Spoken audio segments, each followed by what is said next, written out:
Olá, gente. Esse domingo vocês vão realizar o exame da ordem. Desejo a vocês muito sucesso, muita tranquilidade, gente, nessa etapa da carreira acadêmica de vocês.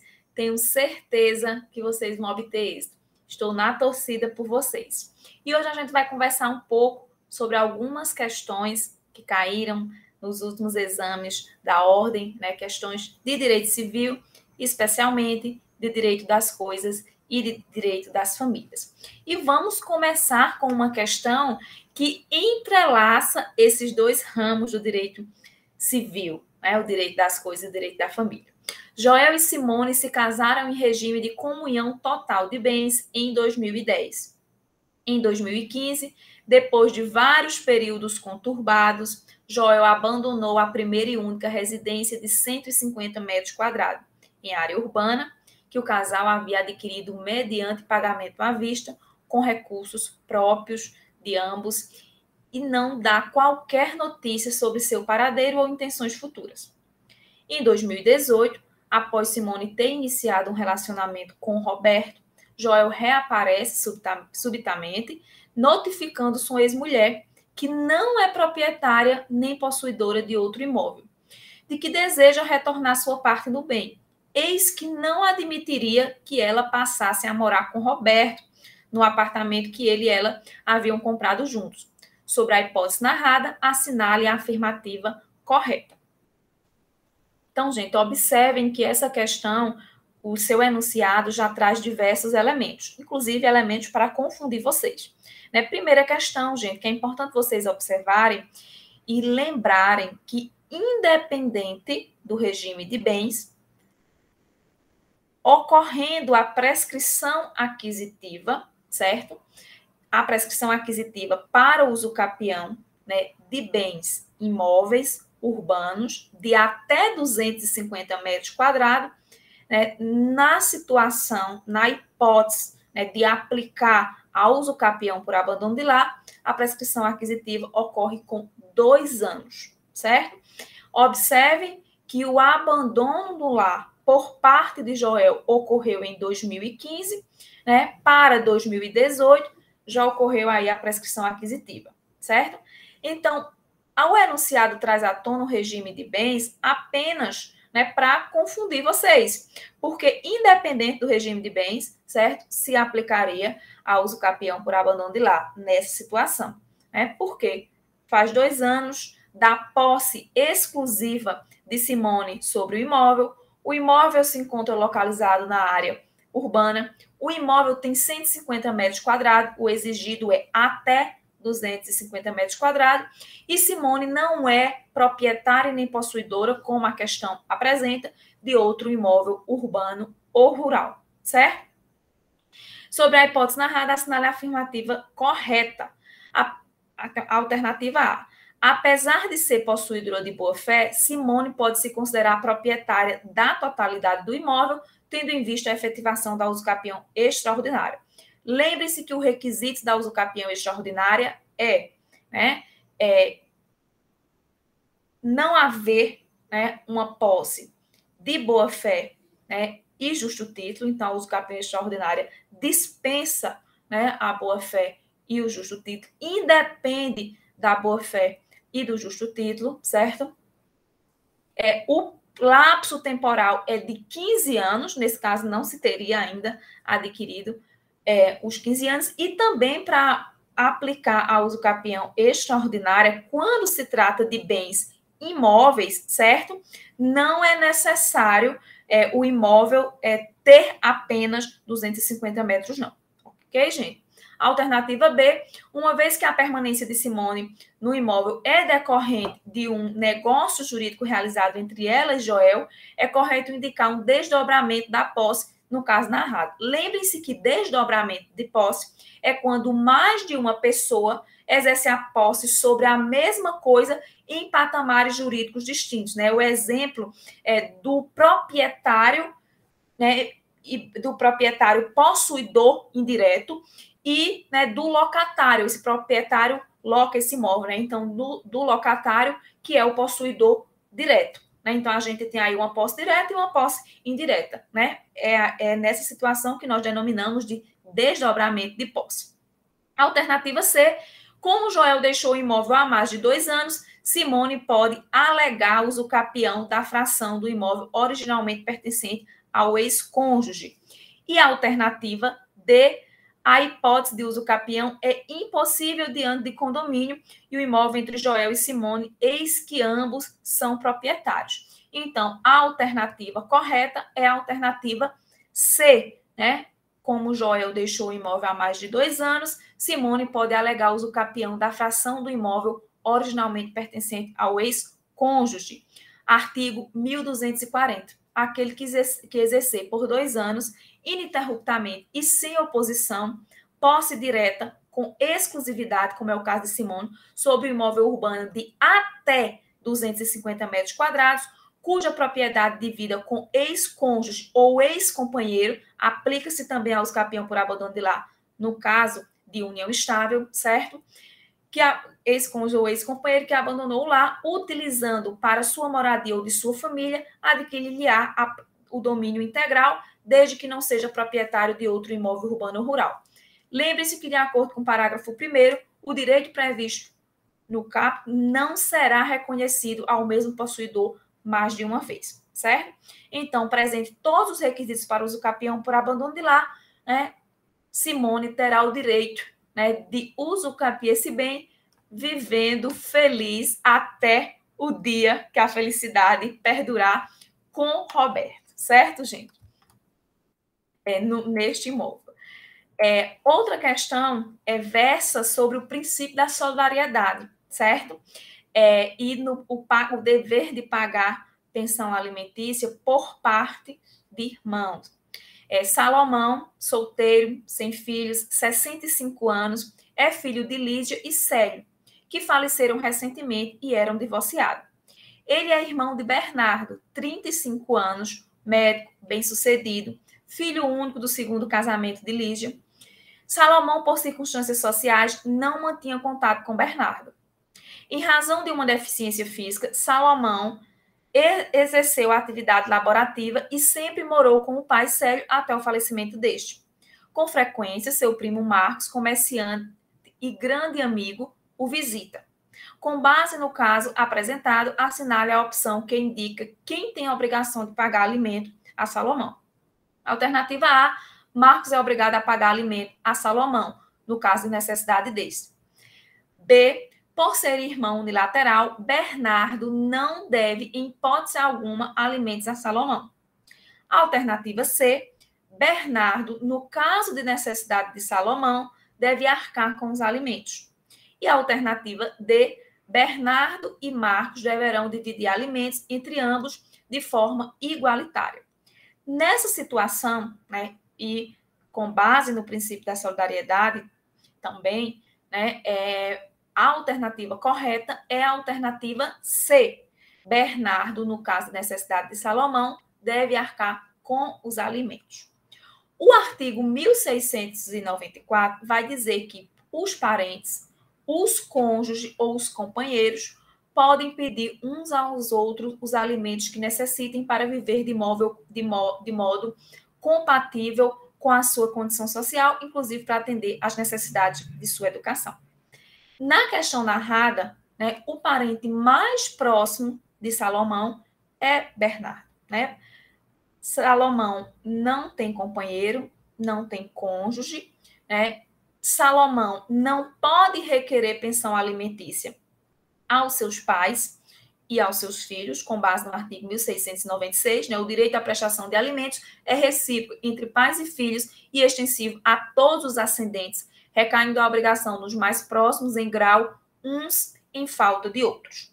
Então, Salomão não tem filhos e os pais de Salomão, os ascendentes de Salomão, já faleceram, como a questão apresenta, certo? Logo, resta, no caso concreto, aplicar o artigo 1697. O que é que o artigo 1697 diz? Na falta dos ascendentes, cabe a obrigação aos descendentes, guardada a ordem de sucessão. E faltando estes, como é o caso, aos irmãos assim germanos como unilaterais, certo? No caso, Bernardo não é irmão germano de Salomão, né? Ele é irmão unilateral, ele é irmão só por parte de mãe. Os irmãos germânicos, né, são aqueles irmãos por parte de pai e de mãe. Mas isso não enfraquece o vínculo jurídico. Irmão é irmão, né? Logo, entre o irmão e o primo, né, quem deve pagar pensão alimentícia é o irmão, né, conforme estabelece o artigo 1697. O fato de Marcos ser mais próximo do ponto de vista afetivo de Salomão, né, não gera essa responsabilidade, porque, né, a pessoa a quem incumbe pagar a pensão alimentícia na ausência de pai e dos filhos, com base no artigo 1697, são os irmãos, né? No caso, o irmão Marcos, porque também está presente aí, né, a necessidade de Salomão e a capacidade de Bernardo, que é um médico bem-sucedido, como o enunciado apresenta. Outra questão no campo do direito de família, né, que caiu nas provas recentes da ordem, versa sobre regime de comunhão de bens, certo? Então, recomendo que vocês estudem alimentos, regime de bens, impedimentos para o casamento e idade núbia, certo? Aldo e Mariane são casados sob o regime de comunhão parcial de bens desde setembro de 2013. Em momento anterior ao casamento, Rubens, pai de Mariane, realizou a doação de um imóvel à filha, ou seja, antes do casamento. Desde então, a nova proprietária acumula os valores que lhe foram pagos pelos locatários do imóvel. No ano corrente, alguns desentendimentos fizeram com que Mariane pretendesse se divorciar de Aldo. Para tal finalidade, procurou um advogado informando que a soma dos aluguéis que lhe foram pagos desde a doação do imóvel totalizava 150 mil reais, sendo que 50 mil reais foram auferidos antes do casamento e o restante após. Mariane relatou ainda que atualmente o imóvel se encontra vazio, sem locatários. Sobre essa situação e diante de eventual divórcio, assinale a afirmativa correta. Quanto aos aluguéis, Aldo tem direito à ameação sobre o total dos valores. Gente, se parte dos aluguéis constituiu o patrimônio de Mariane antes do casamento, né, e o regime é de comunhão parcial de bens, ou seja, o que foi constituído do casamento, da data do casamento para frente, da data do casamento em diante, certo? Então, ele não vai ter direito ao total dos valores dos aluguéis. Né? B. Tendo em vista que o imóvel locado por Mariane é seu bem particular, os aluguéis por ela auferidos não se comunicam com ela. Se comunicam. Por que se comunicam? Porque são frutos. Né? O que não se comunica é o imóvel. O imóvel não se comunica. Os frutos civis, né, os aluguéis se comunicam. C. Aldo tem direito à ameação dos valores recebidos por Mariane durante o casamento, a título de aluguel. Correto. Né? Logo, do valor total dos aluguéis será abatido o que foi fruto, né, antes do casamento, para que Aldo tenha direito apenas ao valor obtido da data do casamento para frente, ou seja, 100 mil reais. D. Aldo faz jus à ameação tanto sobre a propriedade do imóvel doado a Mariane por Rubens, quanto sobre os imóveis, tanto quanto aos valores recebidos a título de aluguel desse imóvel na constância do casamento. Errado, né? Ele não vai ter direito sobre o imóvel, né? Porque o regime é o da comunhão parcial de bens. Então, né, conforme estabelece o artigo 1659, exclui-se da comunhão os bens que cada cônjuge possui ao casar, no caso a doação que ela recebeu do pai, e os que lhe sobrevierem na constância do casamento por doação ou sucessão, e os bens subrogados em seu lugar. Então, o apartamento, a casa, o imóvel, certo, que ela recebeu por doação antes do casamento, e mesmo se ela tivesse recebido depois do casamento, não faria parte aí da comunhão dos bens.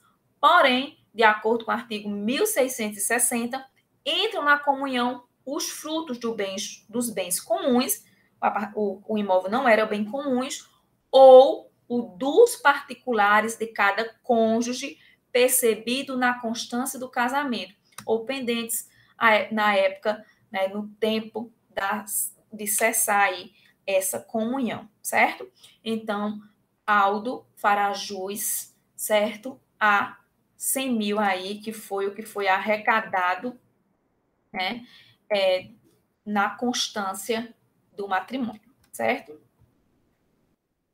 Outra questão versa sobre o direito das coisas, né, gente? Versa sobre o direito da multipropriedade imobiliária. Recomendo que em direito das coisas vocês estudem multipropriedade imobiliária, estudem uso capião, estudem defesa da posse, certo? E estudem também as questões referentes ao direito de vizinhança, ok? Liz e seu marido Hélio adquiriram uma fração de tempo em regime de multipropriedade imobiliária no Hotel Fazenda Cidade Linda, no estado de Goiás. Pelos termos do negócio, eles têm direito a ocupar uma das unidades do empreendimento durante os meses de dezembro e janeiro, em regime fixo. Lembrem-se que a multipropriedade imobiliária, o regime pode ser fixo, mesmo período, né, todos os anos, pode ser flutuante, né, então vai ser periodicamente modificado aí o tempo que cada pessoa terá, né, sobre a coisa, a sua fração de tempo sobre a coisa, e pode ser misto, certo? No ano seguinte, a realização do negócio, as filhas do casal Samantha e Lara ficaram doentes exatamente em dezembro, o que os impede de viajar, já que o regime é o fixo. Para contornar a situação, Liz oferece à sua mãe, Alda, o direito de ir para a Cidade Linda no lugar deles. Ao chegar ao local, a Alda é barrada pela administração do hotel sob o fundamento de que somente a família proprietária poderia ocupar as instalações da unidade. Você, como advogado, deve esclarecer se o ato é legal, assinalando a opção que indica sua orientação. Então, você, como advogado, como advogada, né, vai julgar aí as alternativas. A. O ato é legal, pois o regime de multipropriedade, ao contrário do condominial, é personalíssimo. B. O ato é ilegal, pois, como hipótese de condomínio necessária, a multiproprietária admite o uso de unidades por terceiros. C. O ato é ilegal, pois a possibilidade de cessão da fração de tempo do multiproprietário incomodato é expressamente prevista no Código Civil. E D. O ato é legal, pois o multiproprietário tem apenas o direito de doar ou vender a sua fração de tempo, mas nunca de cedê-la incomodado. Como a gente vai observar, gente, o artigo 1358 estabelece que são direitos do multiproprietário, além daqueles previstos no instrumento de instituição e na convenção do condomínio em multipropriedade, inciso 2º, ceder a fração de tempo em locação ou comodato, certo? Logo, o ato é ilegal, pois a possibilidade de cessão da fração de tempo do multiproprietário incomodato é expressamente prevista no Código Civil. Lembre-se, gente, sobre multipropriedade imobiliária, que no tocante à transferência da multipropriedade imobiliária, isso é uma questão bastante polêmica, bastante comentada, né, e discutida, não é necessário, né, o multiproprietário que vai vender o imóvel, que vai vender sua fração de tempo, né, vai vender sua fração de tempo sobre o imóvel, assegurar o direito de preferência aos demais multiproprietários, certo? Não esqueçam disso, é uma questãozinha que pode estar caindo na prova. E quinta e última questão desse nosso diálogo rápido, né?